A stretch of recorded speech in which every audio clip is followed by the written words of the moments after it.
Bismillahirrahmanirrahim. Assalamualaikum warahmatullahi wabarakatuh. Selamat kembali ke Muhammad Zulfaqar Channel dan selamat datang ke kelas Jawi untuk tahun 3. Jom kita mulakan.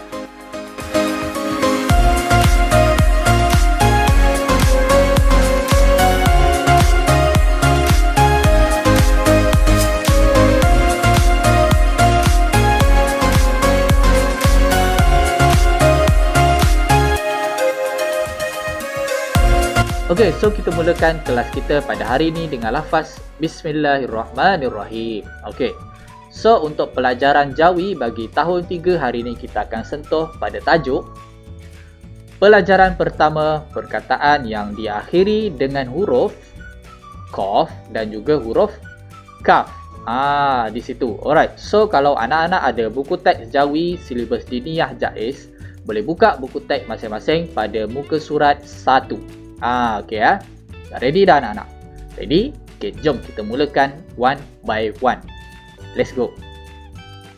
Okey, so hari ini kita akan sentuh pada unit yang pertama dahulu pada subtopik padanan suku kata tertutup konsonan K pada kata jati bahasa Melayu. So dekat sini ada beberapa poin yang ustaz nak huraikan pada anak-anak. Yang pertama, suku kata yang tertutup. Okey, so ustaz nak bagi formula sikit macam mana anak-anak nak detect sama ada perkataan tersebut ada suku kata tertutup ataupun tidak. Yang pertama, anak-anak perlu detect yang suku kata tertutup ni dia terdiri daripada 3 huruf. Dia terdiri daripada 3 huruf. Tu semestinya lah 3 ataupun 4 huruf. Yang kedua, anak-anak perlu tahu bahawa suku kata tertutup ni dia terdiri daripada formula KVK.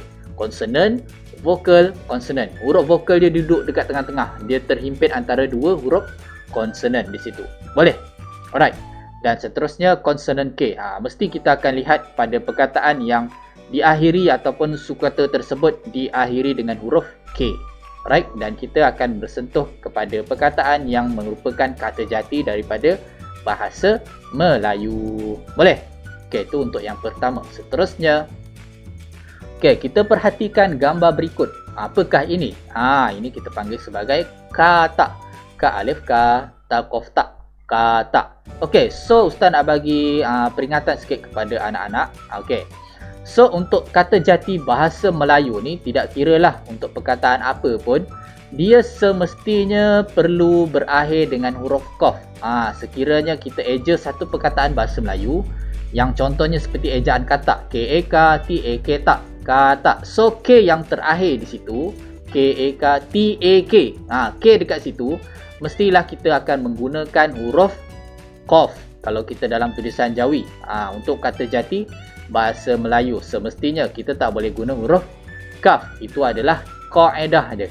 Kaedah dia. So kita mesti menggunakan huruf Qaf. Boleh? Alright. Tak faham lagi? Tak apa, kita pergi kepada contoh yang kedua.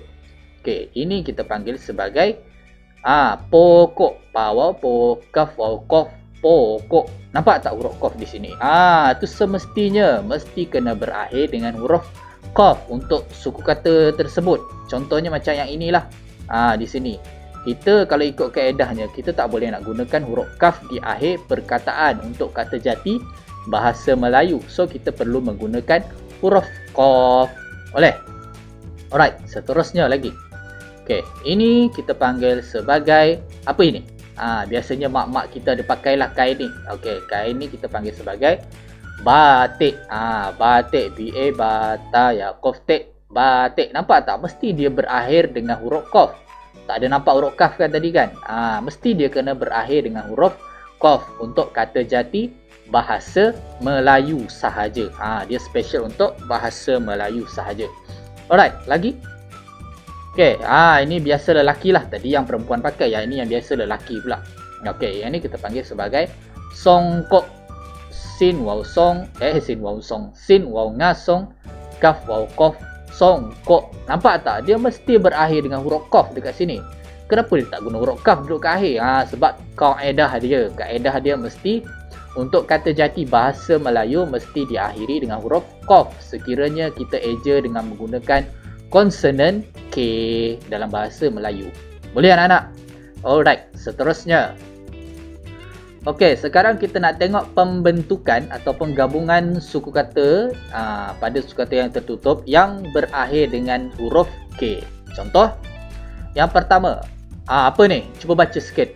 Laksa. Laksa. Apa benda laksa tu? Ni laksa. Lazat. Alright. So, laksa ni dia ada berapa suku kata? Okey, yang pertama kita ada lak. Yang kedua kita ada sa. Laksa. So, berapa suku kata sekarang? Ada 2 suku kata. Okey, sekarang misi kita adalah kita perlu detect yang mana satukah suku kata yang tertutup. Okey. Kalau tak boleh detect lagi tak apa, Ustaz tunjuk. Okey, lak dan juga sa. So, macam Ustaz bagi tahu tadi, macam mana kita nak tahu benda tu ataupun perkataan tu adalah suku kata yang tertutup. Yang pertama, dia terdiri daripada KVK. Consonant, vocal consonant. Yang kedua, mesti dia terdiri daripada 3 ataupun 4 huruf. Sekarang ni yang mana satu ada 3 huruf? Adakah lak ataupun sa? Dekat la lah ni. Right. Dan juga dia terdiri daripada formula K, V dan juga K. Nampak kan?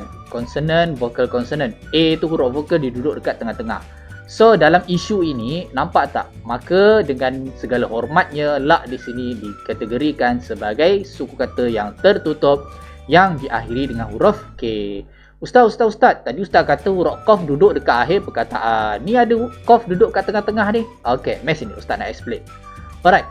So, untuk kata jati bahasa Melayu ni, Ustaz bagi tahu tadi, kita akan menggunakan huruf K tu dalam tulisan Jawi. Kita akan menggantikan huruf qaf sekiranya huruf K tersebut duduk di akhir perkataan. Okey, itu yang pertama. Dan juga dia boleh jadi pada di akhir suku kata. Contoh macam lak di sini. Walaupun lak ni dia duduk dekat tengah-tengah perkataan, okey, tetapi dia duduk di akhir suku kata yang pertama. Lak ni adalah suku kata yang pertama, sa ni adalah suku kata yang kedua. Okey, lak. Nampak tak dia menggunakan K di sini kan? Okey. So, bila dia menggunakan K, Ustaz kata tadi, bila dia duduk di akhir perkataan ataupun di akhir suku kata, tak kisahlah dia suku kata yang pertama ataupun kedua, maka kita pun akan menggunakan kaedah yang sama, iaitu dengan menggunakan huruf qaf bagi menggantikan huruf K dalam tulisan bahasa Melayu. So, kita akan gunakan qaf jugalah. Sama sahaja. Boleh? Faham anak-anak? Okey, kalau tak faham, kita pergi kepada contoh yang kedua pula. Alright. Okey, yang kedua masih lagi pada tajuk yang sama, pembentukan suku kata yang tertutup yang berakhir dengan huruf K. Yang kedua kita ada perkataan kocek. Kocek, apa benda kocek tu? Kocek ni yang inilah. Bukan duit tu. Jangan tengok duit. Kita tengok yang ruang kita memasukkan duit. Kocek ni dia adik-beradik ataupun dia orang kata sibling kepada poket. Dia samalah, poket dengan kocek tu sama je, lebih kurang je. Yang macam Ustaz punya baju sini, ada kocek dekat sini. Alright. So, kocek ni ada berapa suku kata? Okey, dia terdiri daripada ko dan juga cek, gabungan dia. So, yang mana satu suku kata yang tertutup? Ustaz bagi tahu tadi kan macam mana kita nak detect. Yang pertama kita detect adakah dia menggunakan KVK. Okey, adakah dia menggunakan KVK? Dan yang kedua, dia terdiri daripada 3 ataupun 4 huruf. So, yang mana satu? Tak lain tak bukan, dengan segala hormatnya tuan-tuan dan puan-puan sekalian, cek di sini dikategorikan sebagai suku kata yang tertutup yang berakhir dengan huruf K. Dah nampak dah, sudah terang lagi bersuluh. Tidak perlu pening-pening kepala, tak perlu pening-pening kepala lagi. Minum Panadol, tak perlu lagi. Dah nampak dah terus kat sini. Okey. So, dan dia juga berakhir dengan huruf qaf di sini.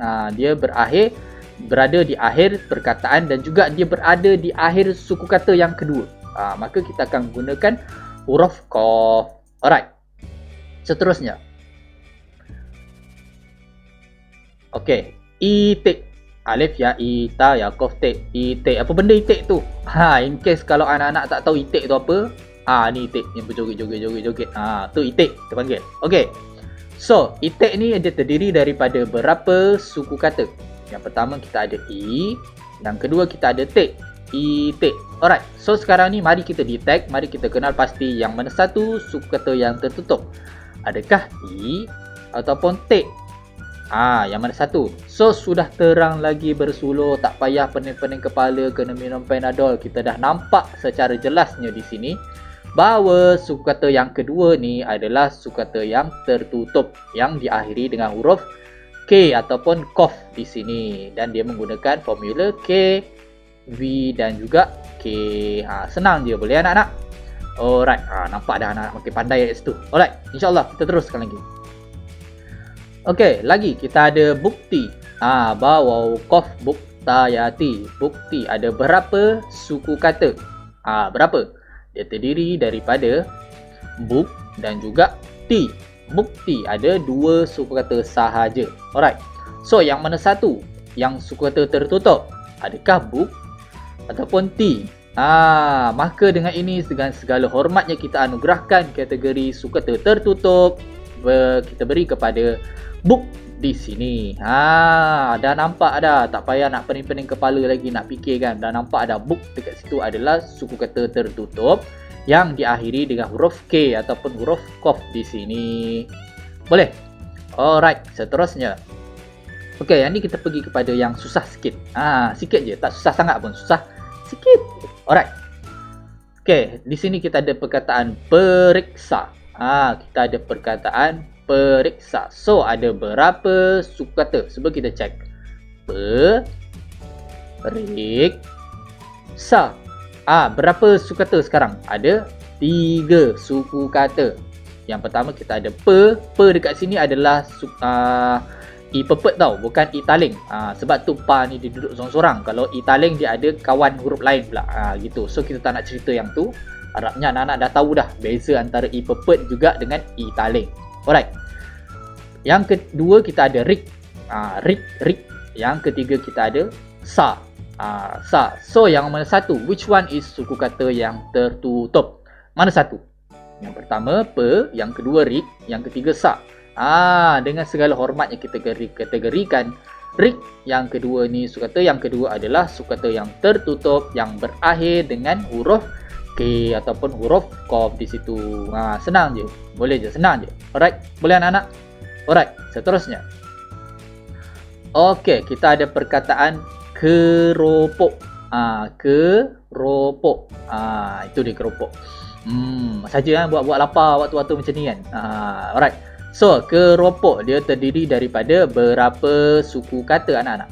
Yang pertama kita ada ke, yang kedua kita ada erok, dan yang ketiga kita ada epok. Yang mana satu?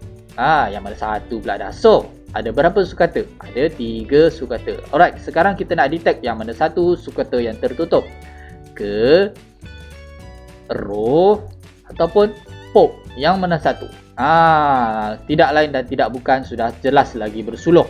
Maka yang ketiga inilah kita kategorikan sebagai suku kata yang tertutup yang berakhir dengan huruf K di sini, dan dia menggunakan formula K, V dan juga K, dan dia juga terdiri daripada 3 huruf. Nampak anak-anak? Okay, wallahu alam bisawab. Senang je. Kalau anak-anak tak boleh dapat lagi apa yang kita belajar, boleh ulang balik video ni. Jangan risau, video ni boleh diulang balik. Okay? Alright, seterusnya kita pergi kepada sesi bacaan. Mari kita baca ayat di bawah. Alright, yang pertama. Okay, yang pertama ialah ibu memakai baju batik yang cantik. Okey, ibu memakai baju batik yang cantik. So dekat sini kita ambil perkataan batik. Batik ni adalah perkataan kata jati bahasa Melayu, dan tik ni juga adalah suku kata yang tertutup yang berakhir dengan huruf K ataupun huruf Qaf di situ. Boleh? Okey, ayat yang kedua. Takutlah kita pada siksaan api neraka. Ada orang kata keinsafan sikit lah waktu-waktu kelas macam ni kan. Alright. So, yang kedua kita ambil pada perkataan siksa.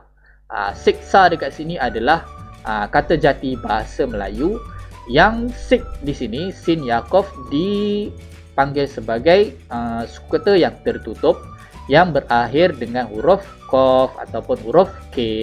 Alright. Ayat yang ketiga, Laksamana Hang Tuah merupakan pahlawan Melayu. Alright. Kita ambil perkataan Laksamana di sini. Laksamana ni adalah kata jati bahasa Melayu. Lak di sini adalah suku kata yang tertutup yang berakhir dengan huruf K ataupun dalam Jawinya menggunakan huruf Qaf. Alright. Dan ayat yang terakhir pada hari ini adalah tembok sekolah dilukis dengan mural yang cantik. Tembok sekolah dilukis dengan mural yang cantik. Alright, kita ambil perkataan tembok. Tembok di sini ba waw qaf bok adalah suku kata yang tertutup yang berakhir dengan huruf K ataupun huruf Qaf. Ada lagi tak anak-anak? Ada lagi tak? Ada lagi, iaitu pada perkataan cantik. Jangan terlupa perkataan cantik di sini. Dia juga adalah suku kata yang tertutup T ni dan diakhiri dengan huruf K ataupun huruf Qaf. Sama juga dengan yang atas ni tadi. Sama juga dengan yang atas ni tadi. Boleh? Alright, wallahu alam bisawab. Okey, sekarang ustaz nak nilai tahap kecerdasan ataupun tahap kefahaman anak-anak semua melalui latihan pengukuhan. Barulah kita tahu yang kita ni dah faham betul-betul ataupun tidak. Okey. So, kalau anak-anak ada buku tulis, boleh cuba jawab latihan ni di rumah. Boleh buka buku tulis, cuba salin soalan dia, jawab bersama-sama dengan ibu ayah. Okey. So, apa latihan dia? Apakah soalan dia yang kita nak tengok pada hari ini? Okey, soalannya adalah sila lengkapkan suku kata tertutup yang betul. Okey. Sekarang ni ustaz bagi 4 suku kata yang tertutup. Yang pertama la, yang kedua sak, ketiga rik dan yang keempat tok. Ada 4 suku kata dekat sini. So, apa function dia? So, anak-anak perlu masukkan suku kata tersebut ke dalam tempat kosong berikut. So, anak-anak perlu sesuaikan suku kata yang tertutup ni bersama dengan suku kata yang terbuka yang dah ditulis dekat sini. So, seperti yang pertama ni, anak-anak perlu letak suku kata yang tertutup di sini ke dalam kotak yang ini. 1, 2, 3 dan 4.